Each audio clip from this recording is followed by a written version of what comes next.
Coach, Miami obviously shoots a lot of threes. North Carolina was kind of completely opposite. Wake Forest kind of hurt you guys shooting threes. What are you doing differently to kind of prepare for that offense? Well, we got to sit down. We have to contain dribble penetration, and it's tough against Miami. They have, I think, one of the most dynamic guards in the country, and likes. He can get his own, but he's very tough to stay in front of. And DJ Vasiljevic has turned into a really, really good player in this league. He can shoot it from deep. He's really gotten better at playing off the bounce. And then McGusty is a guy that can shoot it and also play off the bounce. And so they give those three guys a lot of freedom, put them in a lot of ball screens, spread the floor, let them attack, have great spacing. And so it's difficult. And so for us, containing penetration is going to be key. Understanding personnel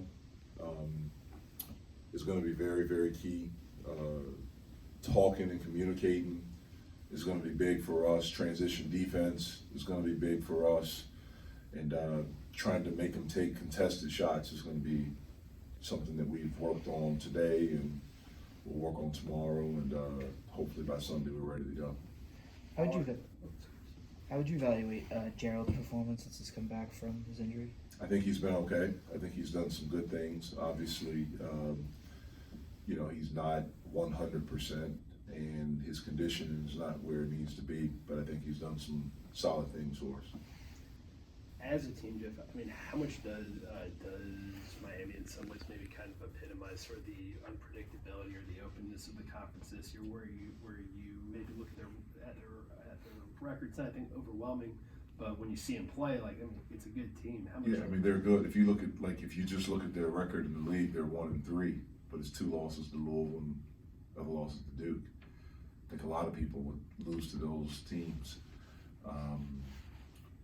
They're a good team, and because of those guards and how dynamic they are, I think they can beat and compete with anyone. This is a team that went into Illinois and really were kicking them pretty good. And I think Illinois is a very good team and a great conference in the Big Ten. And they were able to go there and win. They were able to beat a good Temple team on a neutral court. So, there are a lot of good teams in our league this year. I think, everyone's having a field day kicking the ACC, but it's probably because North Carolina's not dominant. Duke still is, Louisville's still really good, but because maybe they're a little bit down or some other teams, it's still really good teams in this league, and Miami's one of them. Coach, what does your process look like in moving on from a big road win like that to make sure it doesn't linger? Yeah, that's a great question and something that's really important. We gave them off yesterday. You have to have your mandatory day off. I didn't do it Sunday. And so, we gave off yesterday, and today we went through our normal process of going through feedback from the game and talking about it. And then we move on to the next play and start preparing for Miami. But it's important, just like we were able to move on from Wake Forest, it's important to move on from this. And you can't, same thing with Wake Forest, you can't listen to the outside noise. You have to focus and concentrate on what's going on, the task that's at hand, focus on the mission, and do everything you can to prepare for that. Along those lines, just the routine, it seems now, you got a trip to Miami after being down in Carolina, and you come back and play at home. How much do you monitor the guys, just how they react in that situation? Yeah, you monitor everything now. Practices are a little bit shorter because the games are coming at a much more frequent pace. You're maybe not doing as much physical contact in practice. It's a lot of mental stuff. Trying to protect bodies, trying to protect guys to play a lot of minutes, but you want them to be mentally sharp, during the whole time. I've always felt, even as a player, one of the toughest days of practice is after a day off. And I especially feel it that way as a coach. Just getting back in the routine of competition, of physicality. When we give guys a day off, we want them to be off, to get away from it. And then when you come back, it usually takes a day to kind of get back in the rhythm of competition. And I thought the guys were solid today. I think we'll be a lot better tomorrow. On Wednesday, Jeff, we didn't get a chance to really talk with you about it just after the euphoria of that game. But with your new contract extension, how did that process, I guess, come to be? And and I guess how it could start was as like simple as one day Heather approaching or reaching out to you about it. Yeah, well, it's something that I'm incredibly grateful for. Chancellor Gallagher and our athletic director Heather, they believe in what we're doing and in the way that we're doing it, and wanted to extend an offer. And it's something that we didn't hesitate on our end to accept. I think it shows commitment from both sides. I think it shows commitment from them, from the university and the administration and the athletic department, and their belief in what we're doing. And I think it shows our, belief in what we're doing, our belief in them, our belief in the city of Pittsburgh, and our belief in having an opportunity to build a great program here. And so I'm excited about it. I'm grateful for it, and look forward to creating something special. Jeff, do you feel like that sends maybe a message to your team now, potential players in the future, that this is a long-term deal for you, it's a long-term commitment for you? Does that maybe get kids to buy in a little bit more, do you think? Well, I don't think it does that for our guys here. I think that's already going on. But I do think for potential recruits, for parents of potential recruits, it does signal that this place is committed. I think the university athletic department, they've done a lot of things since I've been here to signal that as well, whether it's facilities, stuff they've done there, locker room stuff, obviously in the Pitt, our office area. There are a lot of exciting things that are going on. And I think the contract extension, signals it from both sides that we're both committed to doing something and feel like we can do something special here.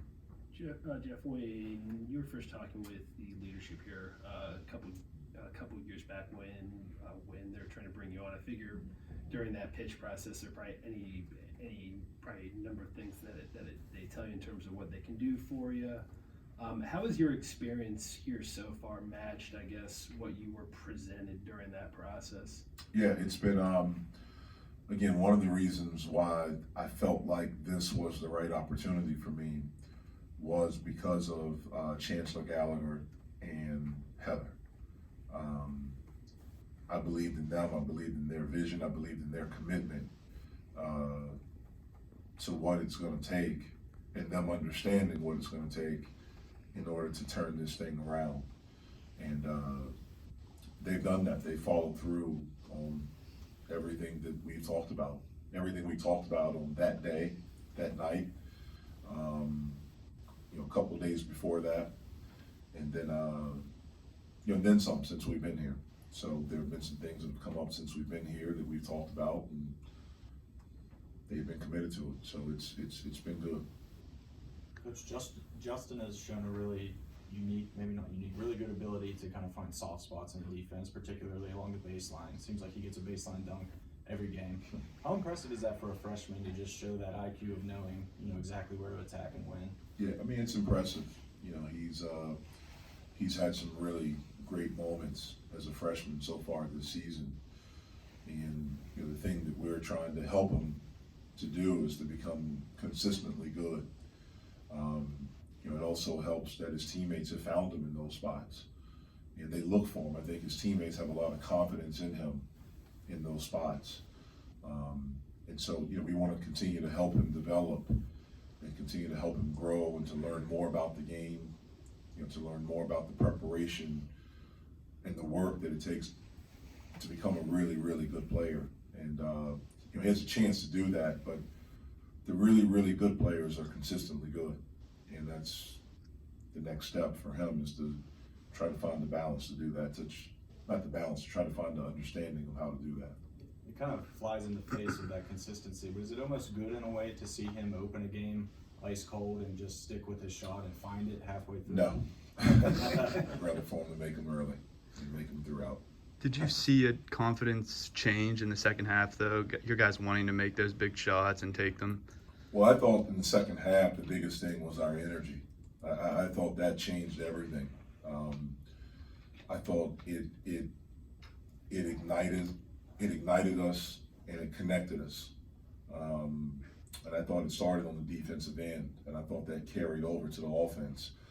Obviously, when the ball goes through the basket, that gets everyone more excited, and so we saw some shots go through the basket. But I thought we did a really good job of sharing the ball, finding the open guy, making the extra pass, and guys stepped up and made big plays for us. And to have it happen on the road in a place like that too. Yeah, right now to have it happen anywhere, Right. but certainly to have it happen on the road was big. I mean, that's kind of been the elephant in the room in this league, that we haven't won one, and so you can't say that about us now. Now the challenge is to go and do it again. We have a great opportunity on Sunday to do that, but we have to do it. It's not just going to happen, just like it just didn't happen there. We made it happen, and we have to understand, what it takes to do that and have the discipline to be able to go out and do it. And early on, when you were talking about practice, do you see that now in the practice? Well, I mean, it's been one day, so Right. again, I thought guys were excited today, but we'll see. It's not something you see right away. We'll see. I think we've practiced hard all year, and I think we've had a good attitude, but we have to have the right attitude moving forward and understand the requirements of becoming a good team, and that's showing up every day at a high level. When you compare those kind of traditional point guard skills, when you look at Xavier, how does he compare, passing, decision making, ball handling? How does he compare beginning of the season to where he is right now? I think he's definitely gotten better from the beginning of the season. Egg struggled early, and I think he's gotten better. I think he's maybe not putting as much pressure on himself. I think he's just settled in and focused on leading this team, being a good practice player, creating those habits, winning habits. I think he's learned through adversity, through failure, and he stepped up and been big for us. Trey's coming off a game, where he had a career high eight assists. How much, and his assist average is almost double what it was last season. How much of an emphasis in the offseason, and I guess in these early months here, has there been on him, I guess, being more of a playmaker, more of a facilitator, someone who can be a point guard if X is off the court or in foul trouble? Yeah, it's not even about being a facilitator per se. It's about just making the right play, whatever the play is. And sometimes that's a drive all the way to the basket. Sometimes it's a pass. You have to be able to read defenses and understand what they're trying to do, and then to adjust to it and to make the play that's in front of you. And I thought he did an outstanding job of that against North Carolina.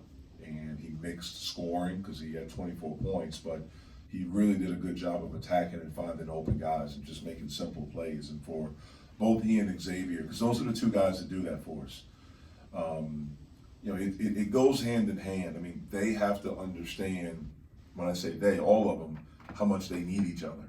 And that's something we've been talking about since the beginning of the season. Our guys need Xavier and Trey to create for them.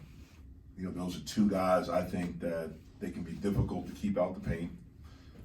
They're strong. They can drive it. They can get fouled. They can put pressure on the defense. And if they're making shots from the outside, those two, then they're even a little bit more difficult to guard. They have to understand that they need Justin knocking down shots or finishing plays inside. They need Murphy knocking down shots. They need Eric and Terrell and Kareem to ball screen and to rim run hard and to put pressure on the rim and to finish if they have opportunities down there. And if we're doing all of that, which we had that in the second half, then we can be a good offensive team. But they need each other. And that's why when a guy's open, you got to be able to hit him. Because if you do that, that opens up the drive where it's a minute and 11 and Trey can drive in and get an and-one dunk. I don't think it's any coincidence we had hit several threes in that half where that opens it up. Just like I always go back to the first game against Florida State. Justin had made a couple of threes. Murph had made a couple of threes. Now at the end, Xavier is able to hesitate. The guy doesn't help, and he goes in and gets an and one. And so that's the biggest thing for us. for Trey and for X and for everyone to understand how much they need each other. Jeff, what have you come to expect with Jim Larinaga's teams? Is there a blueprint that he has typically? And obviously he's been very successful wherever he's been.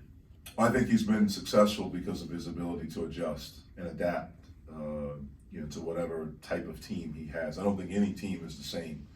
Even if you bring back, a bunch of guys, which they have, several guys, especially their perimeter, they're different because either they've gotten better or if they've stayed stagnant, then they're not better. And so I think his ability to adjust, they're going to be well coached. They're going to have a really outstanding game plan. They're a team that game plans for, like whatever opponent they're playing. They're going to have really good guard play. They're going to put you in a lot of ball screens.